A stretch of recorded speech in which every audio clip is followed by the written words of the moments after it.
Tuhan, bimbinglah kami dalam tuntunan Roh Kudus, agar kami semakin mengerti perintah-Mu yang akan kami renungkan saat ini. Bukan hanya mengerti, tetapi kami bersukacita karena perintah-Mu. Kami digugah dan juga disadarkan akan kebenaran yang terkandung di dalamnya. Demi nama Tuhan Yesus Kristus kami berdoa. Amin. Saya akan membacakan yang menjadi renungan kita dari kitab Keluaran pasal 20 ayat 1 sampai 11. Judul perikop ke-10 firman. Lalu Allah mengucapkan segala firman ini. Akulah Tuhan Allahmu yang membawa engkau keluar dari tanah Mesir, dari tempat perbudakan. Jangan ada padamu Allah lain di hadapanku. Jangan membuat patung yang menyerupai apapun yang ada di langit di atas, atau yang ada di bumi di bawah, atau yang ada di dalam air di bawah bumi. Jangan sujud menyembah kepadanya atau beribadah kepadanya. Sebab aku, Tuhan Allahmu, adalah Allah yang cemburu, yang membalaskan kesalahan bapa kepada anak-anaknya, kepada keturunan yang ketiga dan keempat dari orang-orang yang membenci aku. Tetapi aku menunjukkan kasih setia kepada beribu-ribu orang, yaitu mereka yang mengasihi aku dan yang berpegang pada perintah-perintahku. Jangan menyebut Tuhan Allahmu dengan sembarangan, sebab Tuhan akan memandang bersalah orang yang menyebut namanya dengan sembarangan. Ingat dan kuduskanlah hari Sabat. 6 hari lamanya engkau akan bekerja dan melakukan segala pekerjaanmu, tetapi hari ke-7 adalah hari Sabat Tuhan Allahmu. Maka jangan melakukan segala sesuatu pekerjaan, engkau atau anakmu laki-laki atau anakmu perempuan, atau hambamu laki-laki atau hambamu perempuan, atau hewanmu atau orang asing yang di tempat kediamanmu. Sebab 6 hari lamanya Tuhan menjadikan langit dan bumi, laut dan segala isinya, dan Ia berhenti pada hari ke-7. Itulah sebabnya Tuhan memberkati hari Sabat dan menguduskannya. Demikianlah firman Tuhan. Pada kita pada saat ini diperhadapkan 4 hukum yang pertama yang sering disebut sebagai hubungan kita dengan Allah. Karena yang ke-6 sampai ke-10 sering dikatakan relasi dengan sesama. Yang inti dari 4 hukum ini seperti tema kita adalah kasih kepada Allah. Bagaimana kita mengasihi Allah? Inilah 4 panduannya. Nah, jadi Bapak Ibu Saudara-saudari, ketika Allah menyuruh umatnya untuk percaya kepadanya, akulah Tuhan Allahmu yang mengeluarkan engkau keluar dari Mesir, dari tanah perbudakan. Umat Israel gampang atau tidak sulit untuk percaya kepada bahwa ada Allah Israel yang mengeluarkan mereka. Tidak sulit bagi mereka untuk percaya, sama seperti kita Bapak Ibu, tak sulit percaya kepada Yesus Kristus meskipun itu anugerah ya. Tidak sulit, tapi itu adalah karena pemberian Tuhan. Bagi sebagian orang ada yang sulit menerimanya, tapi bagi kita itu tidak sulit, puji Tuhan, karena kita diberi anugerah itu. Tapi yang menjadi masalah Bapak Ibu Saudara-saudari, ketika Allah berfirman, tidak boleh ada Allah lain selain aku. Ini yang baru sulit. Karena apa, Amang dan Inang? Konteks bacaan pada saat itu, orang Israel baru keluar dari Mesir. Di Mesir ada dewa Ra, yaitu dewa matahari. Di Mesir Firaun dianggap sebagai dewa. Baru ada dewa Sungai Nil.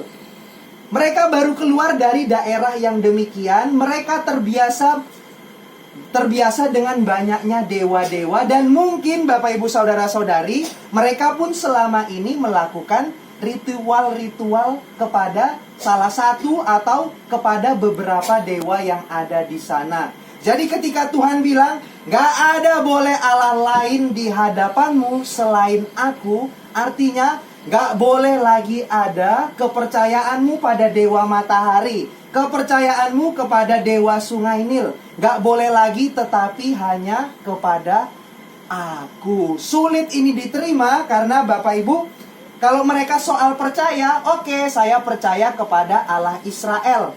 Tinggal menambahkan salah satu daftar. Tadi daftar yang aku sembah ada Dewara, ada Dewa Sungai Nil. Sekarang tinggal masukkan nama Allah Abraham, Ishak, dan Yakub. Apa sulitnya? Tinggal nambah satu ritual lagi. Apa ya Pak Musa yang harus kami lakukan menyembah Allahmu ini? Tinggal masukkan satu ritual lagi. Tidak susah. Tapi ketika Tuhan bilang, gak boleh ada yang lain, gak boleh kau berikan hatimu atau pengharapanmu kepada yang lain, itu baru sulit. Jadi tadi saya googling Bapak dan Ibu, apa sih Allah itu? Jadi menurut KBBI, Allah itu nama Tuhan dari bahasa Arab. Bahasa Arabnya itu Al atau El. Kalau orang Arab kan Al ya kan. Kalau orang Ibrani itu biasanya bilangnya Elohim. Baru El Shaddai, kan Allah Maha Besar. Jadi El itu sebetulnya merujuk kepada sebuah dewa atau yang adikodrati. Nah, kemudian kalau saya telusuri lagi di KBBI itu, Tuhan, apa artinya Tuhan? Yaitu sesuatu yang diyakini, dipuja, dan disembah oleh manusia sebagai yang maha kuasa dan maha perkasa. Jadi ketika Tuhan mengatakan tidak boleh ada Allah lain, artinya tidak boleh ada yang kau yakini, yang kau puja, yang kau sembah selain aku. Susah atau tidak, Bapak dan Ibu? Sekarang kita mengaku, jadi ini masih berlaku dalam konteks kita di zaman modern ini. Meski kita tidak menyembah patung, tidak menyembah pohon, tidak menyembah arwah nenek moyang, tapi di zaman modern ini ketika dikatakan tidak boleh ada lagi yang kau yakini, dipuja, dan kau sembah, itu masih terjadi. Karena keyakinan kita bukan hanya kepada Tuhan Yesus, tapi juga masih banyak yang ke orang pintar. Masih ada keyakinan kita ke batu-batu, cincin. Masih ada keyakinan kita selain itu ke pekerjaan kita. Itu yang maksudnya kita yakini akan melepaskan kita dari perbudakan. Perbudakan apapun itu. Perbudakan ekonomi kah? Perbudakan kesusahan karena sakit penyakit. Kan itu kita diperbudak karena akibat dosa kita. Jadi maksudnya Bapak dan Ibu, jangan ada yang lain yang kita percaya selain Tuhan. Tidak gampang realitanya memang. Dan kita pun masih sering meyakini hal-hal yang lain dapat memberi kelepasan, dapat memberi status, dapat memberi makna diri. Makna diriku, kalau aku gak bisa punya rumah untuk anak-anakku, sudah gagal aku jadi orang tua. Jadi makna diri kita apa Bapak Ibu? Kita membangun rumah untuk anak-anakku. Meskipun itu terlihat bagus tujuannya ya kan, bagi keluargaku loh ini. Tapi itu pun maksudnya bisa menjadi Allah lain. Tujuan kita itu bukan mau mendewakan anak-anak kita, tapi kenyataannya Bapak Ibu, banyak orang tua yang menjadikan anaknya lebih utama dari Tuhan. Ya kita tanya saja sama diri kita sendiri. Tuhan Yesus berkata, kalau kamu tidak meninggalkan ayahmu dan ibumu. Saya lupa ya katanya itu membenci atau meninggalkan gitu. Jikalau kamu tidak membenci ayahmu dan ibumu, kamu tidak layak untuk mengikut aku. Inilah maksudnya ketegasan dari firman Tuhan ini. Jangan ada Allah lain, termasuk cintamu sama orang tuamu pun, cintamu sama anakmu pun. Kalau itu melebihi cintamu kepada Tuhan, kamu tidak layak untuk mengikut aku, kata Tuhan Yesus. Jadi ini paralel perjanjian lama dan baru, sama Bapak Ibu penegasannya, kekuatannya. Tapi kan banyak yang kita puja, kita memuja pekerjaan kita. Dan ini Bapak Ibu bukan hanya bagi Bapak Ibu, ini pun teguran kepada saya karena saya sering menjadikan hal yang lain itu lebih utama dari Tuhan. Ini inti pesannya sederhana, jadikan Tuhan menjadi yang utama. Jangan ada, hati kita jangan ada menyimpan yang lain. Meskipun keluarga itu penting, tapi yang terutama tetap harus menjadi yang terutama. Bahasa Inggrisnya itu first thing first. Apa yang first dalam hidupmu? Jadi ini saya teringat akan khotbah seorang pendeta namanya John Piper. Dia bilang gini, yang pertama harus kita lakukan, kita itu harus saat teduh pribadi kepada Tuhan. Dan dia bilang, lupakan sarapan. Maksudnya sarapan itu nomor 2. Yang pertama itu harus datang kepada Tuhan. Itu contohnya dia ya Bapak Ibu. Tapi refleksi kita masing-masing, ya pokoknya itu gambaran first thing first. Apa yang menjadi yang utama dalam hidupku. Jadi karena aku pun begitu Bapak Ibu. Ini kesaksian ya, terdistraksi dengan apa? Dengan membalas WA orang. Selamat pagi Amang Pendeta. Itulah aku balas-balasi sampai setengah jam. Tapi saat teduhku pribadi, belum aku lakukan. Jadi aku menganggap pekerjaanku ini, jemaatku ini lebih utama. Padahal yang Tuhan inginkan, hatimu pertama harus terlebih dulu kepadaku. Baru kau bisa melayani jemaatmu.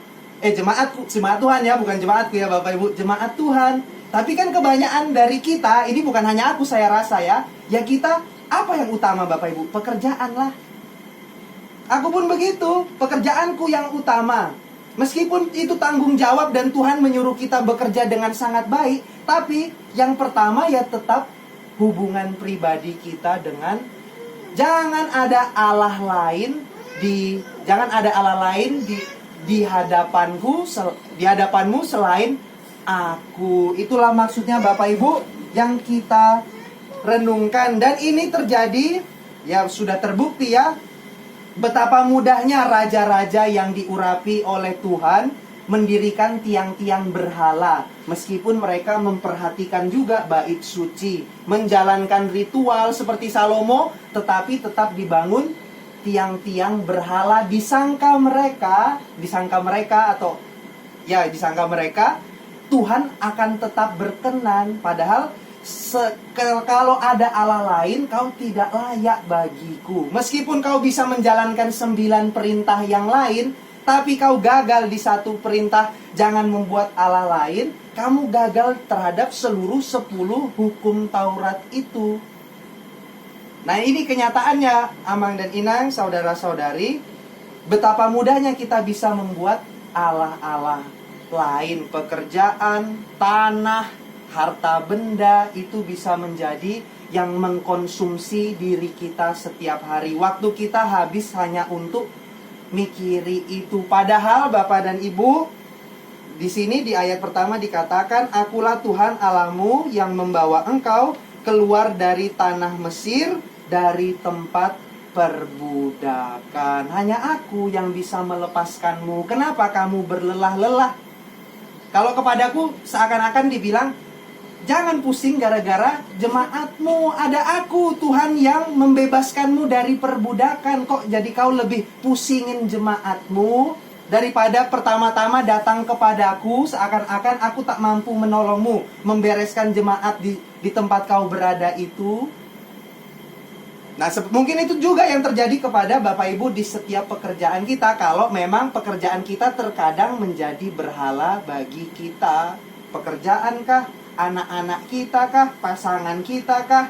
Atau persoalan-persoalan lain? Atau kerinduan-kerinduan lain? Mesti punya mobil, mesti begini, mesti begitu. Kita curahkan semua ke sana. Kita lupa apa yang paling berharga.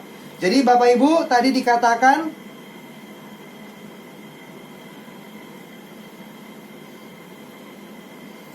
jangan sujud menyembah kepadanya atau beribadah kepadanya, sebab aku Tuhan Allahmu adalah Allah yang cemburu, yang membalaskan kesalahan bapa kepada anak-anaknya, kepada keturunan yang ketiga dan keempat dari orang yang membenci aku.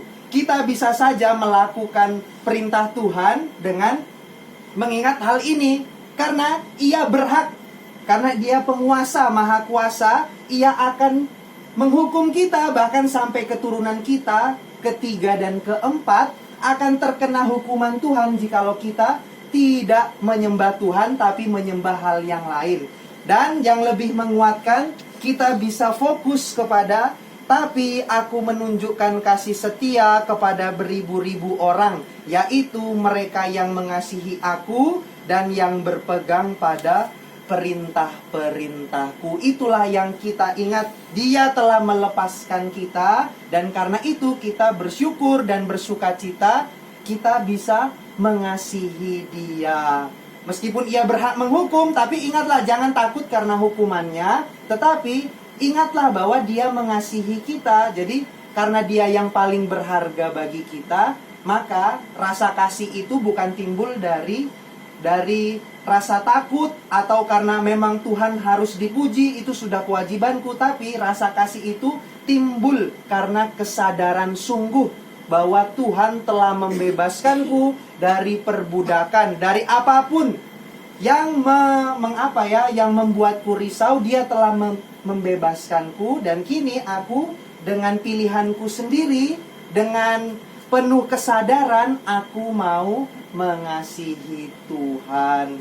Jadi Bapak Ibu saudara-saudari sekalian, dari firman yang kita baca kali ini, kita diingatkan jangan ada yang lain. Pengharapan kita jangan ke hal yang lain, karena ya itu kan, cari dahulu kerajaan Allah, semuanya akan ditambahkan. Tapi kata-kata itu pun bukan fokusnya kepada semuanya akan ditambahkan. Tapi lihatlah, jikalau kita sungguh mengasihi Allah, hidup kita dengan sendirinya akan berubah. Dan ia katanya berjanji akan mengasihi beribu-ribu umat yang mengasihi aku dan berpegang pada perintahku. Jadi Bapak Ibu, kita diingatkan first thing first. Apa yang prioritas, apa yang menjadi utama, itu dululah sungguh-sungguh menjadi yang terutama. Yang lain bisa nunggu. Sarapan bisa nunggu, pekerjaan bisa menunggu. Tapi ya ini hanya maksudnya yang first thing itu haruslah tetap Tuhan. Dan ini jangan terpaksa, tapi karena kita sungguh sadar Dia telah membebaskan kita. Amin.